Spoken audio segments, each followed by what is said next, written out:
Magandang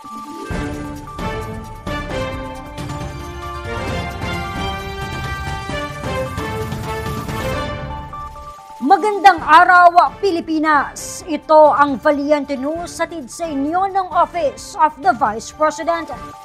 Nagatanggap ng 15,000 pesos na livelihood grant sa ilalim ng Magnegosyo Taday ang isang nanay mula sa Pangasinan. Ang kwento ng kanyang katatagan at pagsusumikap, saksihan natin sa ulat ni Maribeth Adlawan.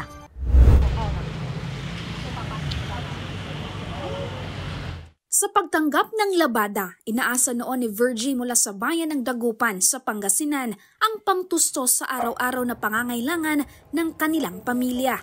Sa maliit din na kita kinukuha ni Virgie ang pagpapaaral sa kanyang mga anak. Ngunit dahil madalas ay kulang ang kanyang kita, nakapagdesisyon si Virgie na magtayo ng isang sari-sari store.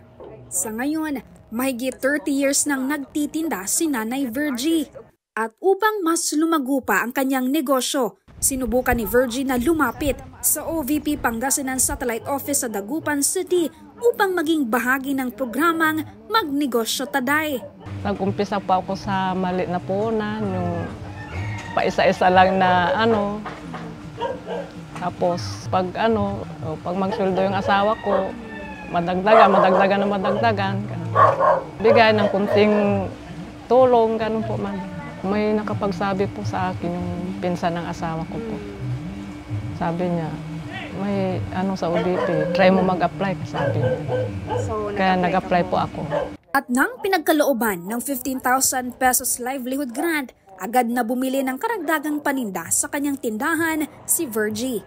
Malaking tulong po, madam, kasi siyempre nadagdagan yung paninda, nadagdagan yung kita, gano'n. Ang dating 500 pesos na kita kada araw ay naging 1,000 na. Labis din ang kasiyahan ni Virgie dahil makakapag-ipon na sila ng pera. Maraming salamat po sa tulong na natanggap namin. Malaking tulong po yun na sa pagnegosyo po. Maraming salamat po. Ang tiwala sa sarili at diskarte sa buhay ay dalawang magkaibang bagay, ngunit pareho na importante sa pagkamit ng tagumpay. Kaya naman patuloy lang sa pagsisikap, makakamit din natin ang ating mga inaasam.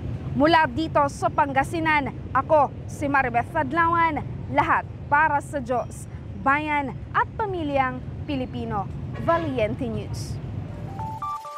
Marami pang mga balita ang dapat abangan dito lamang sa Valiente News.